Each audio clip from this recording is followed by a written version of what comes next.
All right, so 15G and 3.6 here. I'm going to do both parts. I'm going to do intuition. Again, many of you will be moving quickly to intuition, be able to see this in your mind, do the mental math real quick. We'll also do the decomposition if you're still needing help with that. So intuition, what that means is you realize that this is a trinomial, so you're going to be looking for possible binomials that would be factors. And the rules that we know so far are that this number here, 6 in front, has multiple factors. So it could be 6 and 1, it could be 3 and 2. So we're going to have to try both of those combinations in our factors. Also, -5, that's a prime number 5, so it's only going to be 1 and 5. Now it could be +1 and -5, so we'll have to try the positive negative versions. But you're going to be able to run this fairly quickly in your head for the most part.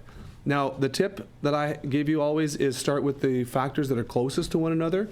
Generally, those ones are usually the right ones to choose. Not always, but usually. So that's what I always start with. So I'm going to put 3x and 2x, oh, except it's d. So I'm going to put 3d and 2d, okay? And again, you have to split up the d's in between each and the factors. Now, I'm going to start with that, and I'm going to see if I can play around with the other combination of numbers to try and get me close to a 1 as a difference. So what I mean by that is this. If I put in, let's say, a 5 here and a 1 here, and I envision my FOIL real quick, that's 15 and 2.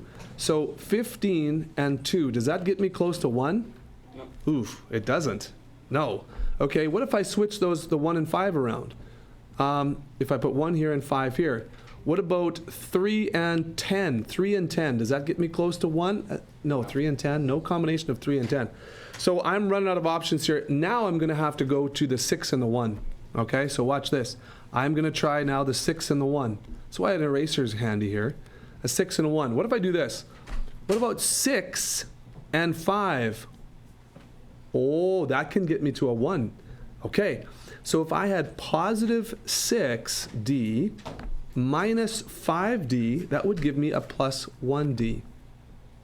And if you've made sure that you've used proper combinations here of factors, and if your signs work out in the middle terms, then this should be good. So we'll do a quick FOIL.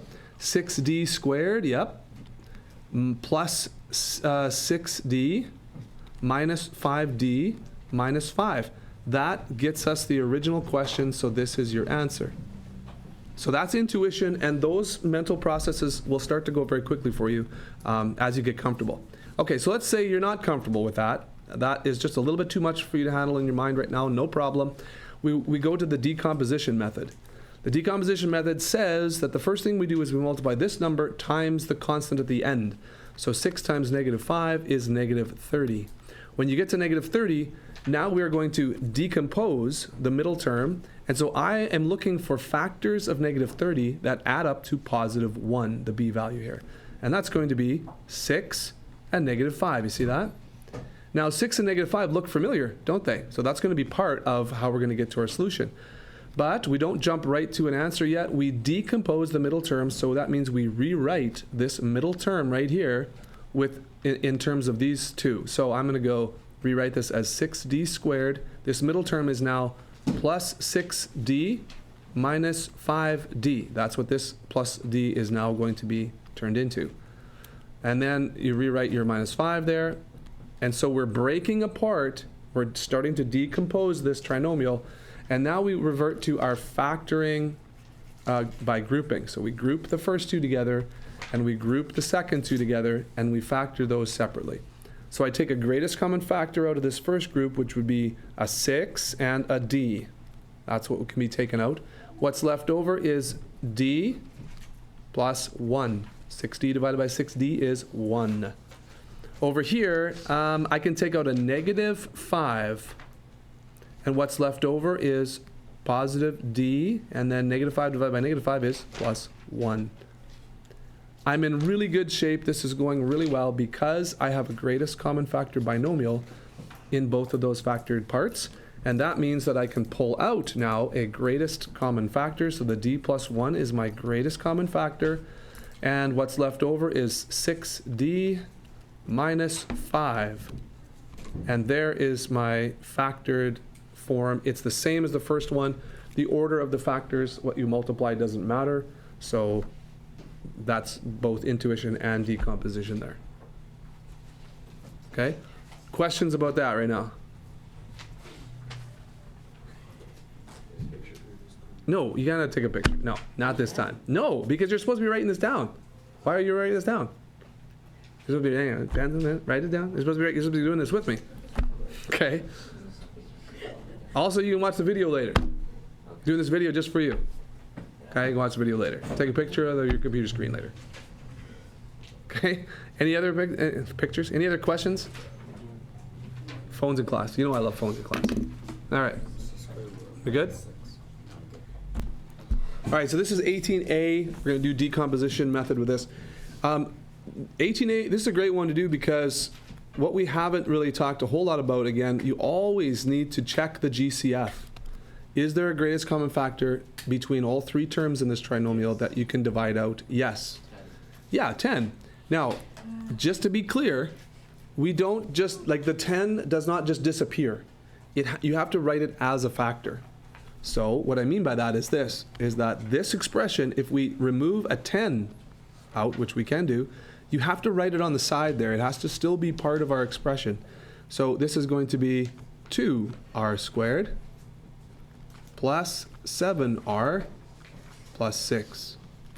Okay? So don't eliminate it altogether. Don't say, oh, I'm just going to get rid of the 10. I'm going to divide it out. You can't really divide it out because it's not an equation, so you can't like divide it out of both sides so that it goes away. You have to separate it, so you have to write it still, okay, as a product, as a factor. So that 10 is going to stay there the whole time, all right? And let's try now to split this trinomial into two binomials. I'm going to work on the decomposition method with you, so here it is. 2 times 6 is 12. What are the factors of 12 that get me 7? 3 and 4. Okay? And so I'm going to split this middle term, this trinomial up into this right here. So I'm going to do it underneath here. I'm going to do 2r squared. Now, notice it might be a little easier if you pick the number that kind of is there's an obvious common factor. So this one, I'm going to put the 4r plus 4r first. And then with the 6 goes the 3, you see? Plus 3r plus 6. So I'm going to split this up, and I'm going to put the obvious, kind of numbers together that jump out at me. So these two I'm going to group together to factor. The 2 and the 4 have something in common that's easy for me to pick out, and those two are going to group together, and there's something easy to pick out there as well. Okay, so as we continue on here, I can take a 2 and an r out as a common factor between this first two grouping. I'm left with r plus 2. And if you don't know how to get that, just simply divide each term by the common factor. And what do you get when you divide? You get r left over. What do you get when you divide here? You get 2 left over. The common factor on the second grouping is going to be a positive 3. Please make sure you remember your sign. I see lots of students doing this just 3 times, and then they don't know what to do in here. It's a positive 3, which is going to, in the end, turn into a plus 3, right? 2r plus 3. So make sure you write your sign there. So when I divide this by 3, I get r. When I divide this by 3, I get plus 2. Then the great thing is that you've got r plus 2 as a common factor. That's exactly what you're going for in this process. So I pull that common factor out, r plus 2. What's left over when I now divide that out of these terms? I get 2r plus 3 left over. And that's how you do that. And so r plus 2. 2r plus 3, there's your final answer. And to check, you can simply multiply this through and see if you get the same. You can go backwards now and multiply and see if you get the original expression. Okay? So a quick FOIL to check here, 2r squared plus, and then 3r and 4r gives us 7r, and then 2 times 3 is 6. So we should be good. 18a. Good? Questions? Okay, let me do one more with you. Let's do 18C. How about 18C? We'll do the next one. And I think that's probably enough practice for me, and you can do the rest on your own. So 18C. Oh, come on. The computer's been misbehaving slightly. Oh, what? Weird. Okay, where was I? Yep, that's where I was. Okay. Okay, so if we are meant to factor this, I'm going to look for GCF first. And looks like I do have a greatest common factor of, what, 3? 3. Yeah, I can take a 3 out. Excellent. So I'm going to take a 3 out, and what's left when I divide each of these by 3 now? That's really what you do, right? To find out what's left over. That's going to be 6h squared plus 5h minus 6. We good with that? Now, you do have 2 6's here, but you don't have a common factor with the 5, so you can't take anything further out. Decomposition method. All right. So 6 times negative 6. That's this one and this one. That's going to be negative 36. What are factors of negative 36 that get me a difference of 5 or a sum of 5? What are the factors of 36? I got 18 and 2. Is that going to work? No. I got 6 and 6. Is that going to work? I got 12 and 3. Is that going to work?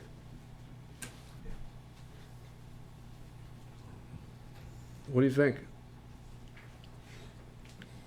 What other factors of 36 do we have? 6 and 6. 12 and 3. Oh, 4 and 9. Good job. So do 4 and 9 get you 5? Or close to 5? Yeah, 9 minus 4, right? So 4 and 9, good ones. Excellent. So let's go plus 9 minus 4. How about that? That multiplies to this negative 36 and adds up to positive 5. Awesome. Okay, change the color here. Don't forget about the 3. Okay, I'm going to now rewrite this 6h squared. I'm going to, which one? Oh, I'm going to do plus 9h here, because 6 and 9 will have a common factor for sure. And then the 6 and the 4. So minus 4h minus 6. See how I decomposed this middle term into these two?